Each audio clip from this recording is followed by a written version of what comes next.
Champions trophy के बाद एक बार नहीं, दो बार नहीं, तीन तीन बार होगा इंडिया बनाम पाकिस्तान। जानिए कब, कैसे, कहां सबसे बड़ा घमासान। जी हां, अपने इस रिपोर्ट में मैं आपको बताने जा रहा हूं उन फैंस के लिए यह खबर है जो इंडिया पाकिस्तान के मैच को बहुत एंजॉय करते हैं। बेसब्री से उनको इंतजार रहता है कि कब इंडिया और पाकिस्तान का एक मुकाबला हो। वैसे भी बहुत दुर्लभ ही होता है इंडिया पाकिस्तान का मुकाबला। आईसीसी इवेंट होता है तो उसमें तो जानबूझ कर रखा जाता है क्योंकि दुनिया को पता है इससे बड़ा क्रिकेट में कोई मुकाबला ही नहीं है। तो या तो आईसीसी इवेंट होता है या तो एसीसी का इवेंट होता है, यानी कि एशिया कप। तो खबर सामने आ रही है, आप लोग के लिए अच्छी खबर है कि बहुत जल्द एक बार फिर से वो फैंस जो इंतजार कर रहे हैं कि इंडिया पाकिस्तान एक बार फिर से आमने सामने हो, उनके लिए अच्छी खबर यह है कि एक बार नहीं, तीन तीन बार इंडिया पाकिस्तान का मैच हो सकता है। खबर एशिया कप से जुड़ी आ रही है।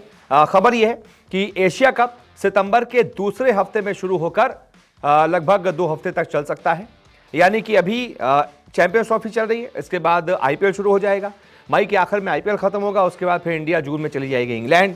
उसके बाद जुलाई के अंत जब वापस आएगी, सितंबर में आपको बढ़िया सा एशिया कप मिलता हुआ दिख जाएगा। अब इस एशिया कप में कैसे इंडिया पाकिस्तान तीन तीन बार आमने सामने हो सकते हैं, यह भी मैं आपको बताता हूं। सबसे पहले तो इसका फॉर्मेट बता देता हूं कि ये एशिया कप T20 फॉर्मेट में होगा, यानी कि रोहित विराट नहीं होंगे, स्काई वाली टीम होगी। स्काई होंगे, हार्दिक होंगे, यशस्वी जायसवाल होंगे, शुभमन गिल होंगे, ऋषभ पंत होंगे, केएल राहुल होंगे, लेकिन रोहित विराट जडेजा नहीं होंगे। पहली अपडेट तो ये T20 फॉर्मेट। और उसके बाद 8 टीमें कौन कौन सी इस एशिया कप में क्वालिफाई हुई हैं, ये भी मैं आपको दिखा देता हूं। India, Pakistan, Hong Kong, Sri Lanka, Bangladesh, Afghanistan, UAE और ओमान। ओमान ने हाल ही में इस एशिया कप के लिए क्वालिफाई किया है। तो ये 8 जो है वो टीमें होंगी। अब इसमें से क्या हो सकता है, अब जो फॉर्मेट बनाया जाएगा, पहले तो 2 ग्रुप में बांटा जाएगा दोनों टीमों को। लगभग जो 8 टीमें हैं उनको 4-4 की टीमों को 2 ग्रुप में बांटा जाएगा। एक ग्रुप में इंडिया पाकिस्तान जरूर होगी क्योंकि आपस में मुकाबला इंडिया पाकिस्तान का करवाना है। तो इंडिया पाकिस्तान एक ग्रुप में होंगी, इसके अलावा 2 हल्की टीमें दे दी जाएंगी, जैसे कि मान लीजिए हांगकांग हो गई या फिर यूएई हो गई। इसके बाद दूसरे वाले ग्रुप में वहां पर 2 मजबूत टीमें दी जाएंगी, जैसे कि श्रीलंका हो गई, बांग्लादेश हो गई, अफगानिस्तान हो गई और साथ ही साथ ओमान हो गई।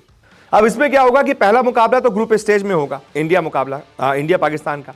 अब इसमें से इंडिया और पाकिस्तान 2 क्योंकि सबसे मजबूत टीमें होंगी, आपस में कोई हार भी जाता है, जीत भी जाता है तो भी कोई दिक्कत नहीं है।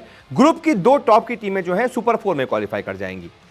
तो ऐसे में अगर इंडिया पाकिस्तान को हरा भी देता है, जैसे कि आमतौर पर हराता है, या इंडिया पाकिस्तान से हार भी जाता है, तब भी बाकी टीमों को हराकर इंडिया पाकिस्तान आगे ग्रुप में पहुंच सकते हैं। तो एक मैच हो गया ये 2 ग्रुप वाला। इसके बाद सुपर 4 में आपस में चारों टीमों के मैचेस करवाए जाएंगे, यानी सुपर 4 में एक बार फिर से इंडिया पाकिस्तान आमने सामने होंगे। इंडिया के 2 मैच और भी होंगे जो बाकी की 2 टीमें क्वालिफाई करेंगी। और उसके बाद इस सुपर 4 में जो 2 टॉप की टीमें बचेंगी वो फिर फाइनल के लिए क्वालिफाई कर जाएंगी। और जाहिर सी बात है, एशियन टीम्स में इंडिया पाकिस्तान से बड़ी कोई टीम है नहीं। तो सुपर 4 में मान लीजिए अफगानिस्तान भी आ जाती है, श्रीलंका आ जाती है, क्योंकि यही सबसे 2 मजबूत टीमें हैं बाकी की। तो इनको हराकर फिर इंडिया पाकिस्तान दोनों अगर ग्रुप के टॉप 2 में हैं तो एक बार ये लोग फिर से फाइनल में पहुंच सकते हैं और फाइनल में एक बार फिर से इंडिया पाकिस्तान का मुकाबला हो सकता है।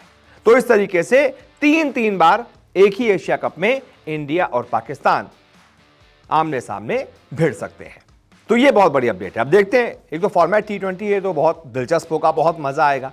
वेन्यू को लेकर अभी कोई अपडेट नहीं आई है। पहले कहा जा रहा था इंडिया में होना है, लेकिन उसके बाद फिर खबर सामने आई कि जब चैंपियंस ट्रॉफी के लिए इंडिया पाकिस्तान नहीं गई तो फिर यह हुआ कि भाई पाकिस्तान भी इंडिया किसी टूर्नामेंट के लिए नहीं आएगी। तो ये फैसला किया जा रहा है कि या तो दुबई में, यूएई में करवाया जाए, दुबई हो गया, अबू धाबी हो गया, वहां पर करवाया जाए, या तो फिर श्रीलंका में ये एशिया कप करवाया जाए।